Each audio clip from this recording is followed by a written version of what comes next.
গতবার থেকে ফলনটা কেমন হয়েছে এবার? একটু বেশি ওই দিকে, এদিকে হুম, একটু কম আছে। আচ্ছা আচ্ছা। এখন আপনারা কি বুঝছেন না ভেঙে দিলেই লাভ হচ্ছে নাকি গাছ ধরে বিক্রি করে লাভ হচ্ছে? আপনাদের কোনটা লাভ হচ্ছে? হ্যাঁ, মানে ওই ব্যাপারীর কাছে বিক্রি করে দিলে পরেই হুম হুম দেখা যায় যে একটু মুনাফা গাছে আর একটু বেশি পায়, হুম বুঝলেন? হুম হুম, তারপরেও বিক্রি করে, অনেকে বিক্রি করে দেয়, দেখা যায় লোকজন নাই, যেমন আমরা বিক্রি করে দিই হুম।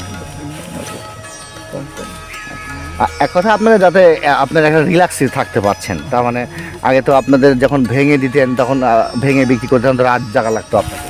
এখন তো ওই হাজার প্রতি কিনেছি, কিন্তু গৃহস্থর কাছে আমরা হাজার প্রতি কিনছি আর কি। পরে গৃহস্থ যখন কিনে ফেললেন তখন আপনাদের দায়িত্ব, আপনাদের এই লিচুটা দেখে রাখা তো আপনাদের দায়িত্ব। না, তাহলে? তাহলে গাছেরাই দেখে রাখে, আমরা এসে শুধু ওই যে ভেঙে দিচ্ছি আর কি। আপনাকে ভেঙে এখন ভেঙে নিয়ে যে যাচ্ছেন। গোটা মোটা আমরা হাজার প্রতি নিই। টাকা কি আগেই পেড করতে হয়? হ্যাঁ, টাকা কিছু আগেই দিতে হয়।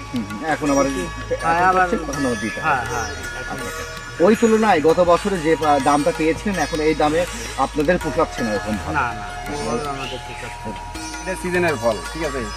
সিজনের ফল আমরা এটা বাগান ধরেন কিনেছি, এই বাগানটা আমরা কিনেছি, কেনার পরে এটা আমরা এই ধরনের ওই ছোট ছোট ছাওয়াল পালে দেয়া লাগে, ওই এই ছাওয়ালটাকে এই যে দেখেন, এই ছাওয়ালটা